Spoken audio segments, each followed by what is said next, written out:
จากคนคุยประมาณ4 คนอ๋อโธ่ก็ถือว่าหลายด้วยเนาะ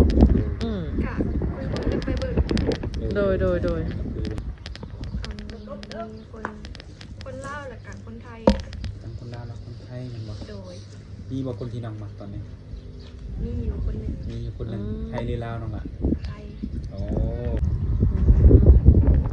โดยน้องกำลังออกนี่แหละน้องคำนางคนแนววันนี้ทุกคนเนาะโดยสบายดีน้องอ่ะสบายดีโดยสบายดีทางคำนางเพิ่นเนาะดาวทุกคนเนาะแม่นแม่ละดาวเอง หนาวเองวันนี้นะหนาวหนาวใจ หนาวใจเนาะยังหนาวอยู่บ่ใจกันเลย หนาว คำว่าเปิดใจใหม่ถึงว่าหนาว คือตาก็เลยเมื่อยจนหอดตัวนี้ ไม่เคยดูกับพี่ดาวก็เนี่ย ยังไปกินเลยแต่เช้าอ๋ออยากมารุ่นนี้มันต้องลดลงแล้วต้องลดแล้วมันเป็น ข้าว4 ศพ1กิน3 เดือนบ่หมด พอบ่ได้กินข้าวแต่ละมื้อ ว่าได้ไปใส่พวกมันนี่ บอกมันจะไปใส่มาลิเดียมันเชื่อมูนี่ โดยนะคือว่าแล้วก็ร่างกายออกมาเปิดใจใหม่เนาะมาเมื่อนี้กับชิมาหามาเบะแหละว่ามีอะไรก็ต้องตาสนใจอยู่ยันแต่น้องปิดใจอีกแล้วบ่น้องคำนางนี่เนาะวันนี้นะโดยมีอยู่บอกคนคุยหลังจากเปิดใจใหม่เนาะมีอยู่จากคนคุยประมาณ4 คน อ๋อโธ่ก็ถือว่าหลายด้วยเนาะกะคุยกันไปเบิดโดยมีคนลาวและกันคนไทยทั้งคนลาวและคนไทยมันบอกโดยมีบอกคนที่น้องมักตอนนี้มีอยู่คนหนึ่งไทยหรือลาวน้องอ่ะไทยโอ้ไทยเนาะอายุหลายบ่หนุ่มไทยประมาณ60-70เนี่ยหรอบ่ประมาณนี้แม่นบ่ถามเพิ่นน่ะบ่น้องล่ะหรือว่าเบิ่งจากรูปห่างหน้าตาเพิ่นบ่โดยเป็นจังได๋คือเฮ็ดให้น้องคือว่ามีความคิดว่ามักเพิ่นแล้วแบบคำบอกคำจาโอ้มักคำบอกคำจาโดยลงคารมหนุ่มไทยได้นี่เนาะโดยเขาบอกคำจากระทั่วดีแดดีแม่นบ่โดย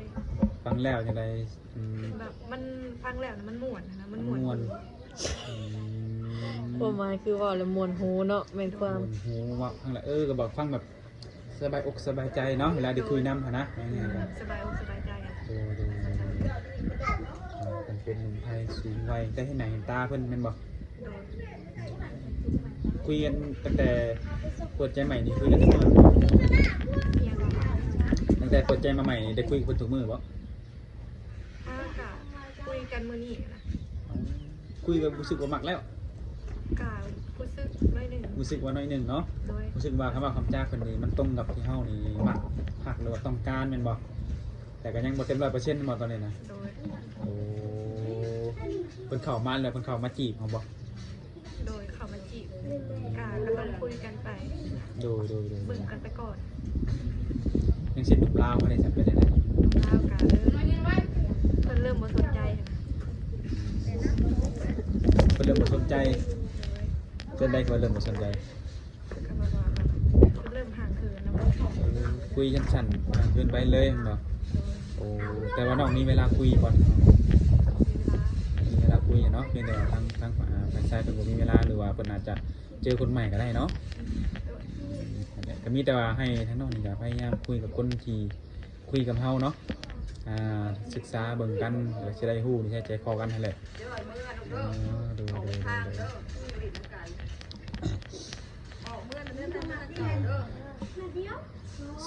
4-5 คนนี่คือหนุ่มไทยจะคนหนุ่มลาวจะคนหนึ่งหนุ่มไทยจะเป็นหนุ่มไทยแบบหนุ่มลาวคนเดียวนะบ่โดยโอ้เป็นอะไรคนที่เรือเป็นอะไรกันบอกกันลมก็เริ่มแบบห่างเหินห่างเหินกันอีกเริ่มแบบว่าบอกคุยกันเลยนะก็เลื่อนแต่ว่าเขามาทางความรู้จักแหละบทเหตุตีเหินห่างไปประมาณนี้เนาะโดย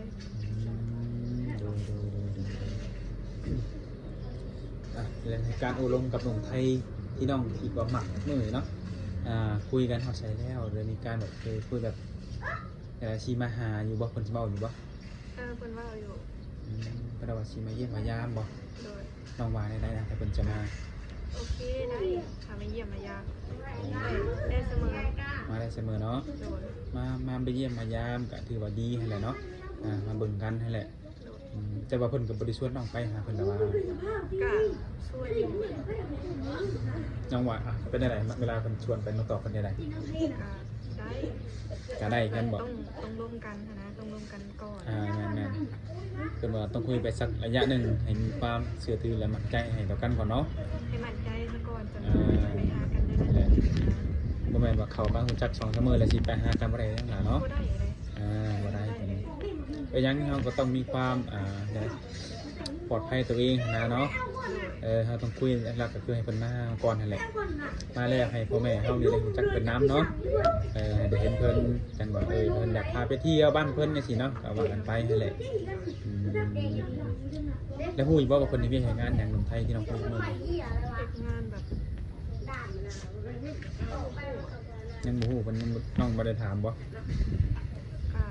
ถามแต่ว่าเสียงแบบยังขาดหายแล้วว่า โอ้เวลาเพิ่นบอกสัญญาณจะขาดมันบ่ โดย ก็บ่มีหยังก็แล้วแต่เนาะอันนี้ก็คือถามเพื่อว่าทางบริษัทก็อยากฮู้นำหัวหน้าเพิ่นเป็นคนใดๆนั่นนี่นะแต่หลักๆก็คือการตัดสินใจนี่ก็คือทางน้องเองนั่นแหละแต่เพิ่นก็จังได๋คิดว่าเพิ่นจะจริงจังกับน้องบ่กับตัวน้อง ก็น่าจะจริงจังอยู่เหมือนคำว่า โอ้เพิ่นกับคำเว้าแม่นบ่คือคำเว้านี่อาจจะจริงจังอยู่เดี๋ยวแค่ว่าการกระทำนะบัดนี้เนาะ การกระทำเบิ่งก่อน เบิ่งว่าสิมีการกระทำให้เฮาแบบใดเนาะ โดย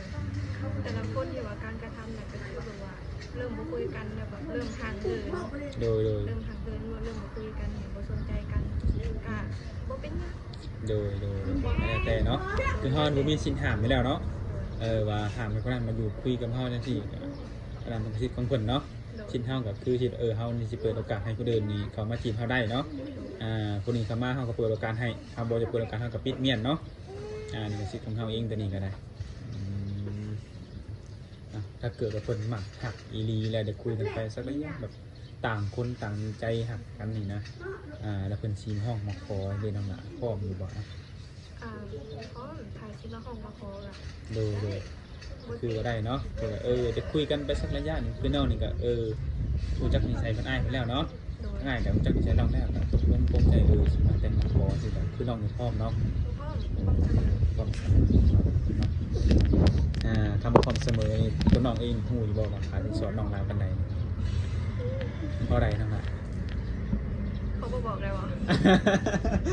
อ้ายกำลังรุ่นเนาะบอกว่าได้บ่ บอกมาได้ความลับ ความลับบอกสักตัวเลขหนึงบ่ได้บ่ หาหรือว่า6 วันหาหรือพกเนาะ โดย อันนี้รักนี่ครับมันก็มีหลายเนาะเลขหาเลขพกเนี่ยมันก็มีตายเป็น15,000ร้อยจะได้เป็น10,000เป็นแสนนี่ก็ว่ากันไปน้องหลานเนาะ โดย เลขหาคือหาที่สองน้องมีคำบ่ นี้ มีเนาะคำนี้เว้าเรื่องบาทและคำนี้เนาะ โดย เว้าเรื่องบาทถ้าพูดว่าจากบาทเนาะมีงัวมีหยังเรียบร้อยมันบ่ นี้ตร โอ้ ง แต่ถ้าเกิดเพิ่นมาแต่งมาคล้องมาสู่นี่ตามอีกของประเพณีแล้วนี่เพิ่นอยากเอาน้องไปอยู่นำนี่ก็โอเคบ่โอเคเนาะ โดย โอ้คือน้องนี่ก็จริงใจอยู่แล้วเนาะตรงนี้เนาะ จริงใจอยู่แล้ว จริงใจอยู่แล้วอยากมีครูอยู่แล้วเนาะ โดย เพราะว่าที่น้องว่ามานี่ก็บ่มีหยังแบบคัดของติดข้างคายอย่างเนาะดูคือการที่สอนนี่ทั้งแม่เว้าบ่รู้ว่าน้องตั้งอย่างเดียวทั้งละ แม่เป็นคนว่า แม่เพิ่นบอกถ้าว่าลูกเคยเนาะสิมาขอลูกสาวนี่ขาดองซำนี้เนาะมีแต่นี่ถามได้บ่เนาะทำได้ทั้งแม่มันก็ยินดีที่จะเปิดรับเขาเนาะแต่ว่าเรื่องลูกครูนี่ลูกสาวต้องเลือกเองนั่นแหละโดยกำลังว่าสิได้มีข่าวดีไว้เนาะกำลังว่าคนที่น้องคุยทุกมื้อนี้จะเป็นคนดีทุกแห่งทุกคนจะเป็นคนดีเนาะสิ่งให้ตรงตามที่น้องต้องการอะไรที่น้องวางความหมายไว้เนาะที่แบบหมักคนนี่ไรหมักคนนิสัยดีเอาใจใส่มันบอก อบอุ่นอบอุ่นให้มีความอบอุ่นให้เขาเนาะ เวลาเราอยากไปไซมาไซเนี่ยกับบอกขาดการเดิน แบบบ่เข้าใจเฮานะเฮาอยากได้หยังก็เขาให้นี่นะ โดยแม่เนาะก็เป็นแบบ เข้าใจน้องบ่ได้นะ การอ่านคือแบบให้มีเป็นฟีลแบบคำว่าแฟนกันเนาะบ่อยากให้มีการแบบว่าอย่างห่วงหรือว่าห่างกันเกินไปอะไรเนาะมันสิเป็นการแบบอะไรเฮ็ดให้เฮานี่อึดอัดเนาะน้องหลาเนาะ อึดอัดไปใช้มาก็ยากจังซี่นะนั่นแหละจังไดกันก่อนสิหึงสิห่วงก็บ่แหละถึงขั้นแบบไปอยู่เป็นผัวเป็นเมียกันก่อนเนาะจะมีกับการห่วงถามกันนั่นแหละว่าอะไรทุกคนเนาะเรื่องการสินสอดเนาะคนก็ให้มาตัวเลขบ่หากับ6เนาะแต่กับหัว6ยังหายังน้องหลานเนาะ โอ้หา6,000 ก็ว่าบ่ฮู้อีกตัวนี้กันเนาะมันก็มีเนาะ50 บาท500 5แสน5หมื่นนี่ก็ว่าไว้น้องหลานเนาะแต่คือว่าถ้าเกิดให้ของขาใจบอกไปส่วนตัวได้บ่น้องหลานเนาะสักหน่อยวนกันทุกคนเนาะถ้าเกิดคนอยากฮู้นี่ทักเข้ามาในการส่วนตัวได้น้องสิบอกก่อนบอกค่าดองข้างนอกถ้าเกิดทักมาส่วนตัวเนาะเป็นการส่วนตัวได้กันถามว่าได้กันคุยคนใหม่ตำราเนาะหนึ่งก็คือว่าอันทางชมหลายทุกคนเนาะเบิ่งใช้เบิ่งเนี่ยเสียงเซลล์อยู่พวกทางชมมัน มาเบิ่งอันสัมภาษณ์ว่า เบิ่งสาวงามออกการออกซ่องนะออกโซเชียลเนาะออกเทวทัศน์จ้ะบ่ต้องโทรทัศน์บ่ต้องโทรทัศน์บ่คืออันลูกหลานนี่บ้านเกียร์ไก่นี่บ่โดยใกล้บ้านมัน น้อยหลายเนาะ10 คนมีน้องบ่นี่นะมีน้องมีหลานกันอยู่บ่ มีน้องมีหลานนะมาเบิ่งเนาะคนบ่เคยเห็นจังเนาะ คนบ่เคยเห็นเขาถ้าเกิดว่าแบบว่ามาคลิปนี้เอาลงแรกแบบมี FC เข้าไปหรือว่าผู้บ่าวสดเข้าไปเนาะฝากหากสนใจยังเก็บอะไรเก่าบ่ติดต่อมาทางไอรัดก็ได้ติดต่อมาทางช่อง YouTube เฮาแหละเนาะที่ทายคนไก่สิมีทางติดต่อให้อะไรก็คือว่ายังบ่ได้ปิดกั้นตัวเองเนาะตอนนี้เนาะอย่าว่าคือสิก่อนเนี่ยเจอแล้วบ่ปิดเลยไวโพดแต่ก็ดีคือกันก็สิเฮาก็สิได้ฮู้เนาะว่าการปิดใจไว้นี่มันเป็นใดๆนั่นล่ะเนาะก้าวว่าจะคุยกันเริ่มมาได้กับผู้ชายคนนี้หลักตัวน้องประมาณแบบ3 หรือว่า4 เดือน3 เดือน 4 เดือนมันบ่3 เดือน 4 เดือนคุยกันถูกอกถูกใจแล้วนี่คือไอ้ว่าเนาะเป็นสีห้องมคนี่ก็พร้อมเสมอเนาะอันนี้มคกับต้องเบิ่งกันไปจักปี1 ปีปลายอย่างเงี้ยโอ้แสดงว่าคุยชาติที่ได้นี่ผมหาเป็นแฟนมันบ่คบเป็นชู้เป็นแฟนแล้วคบไปคุยไปอีกเนาะสักปี1หรือว่าปีปลายเนาะคือแบบความเย็นผู้โดยโอ้ยครับมีประสบการณ์หลายกว่านี้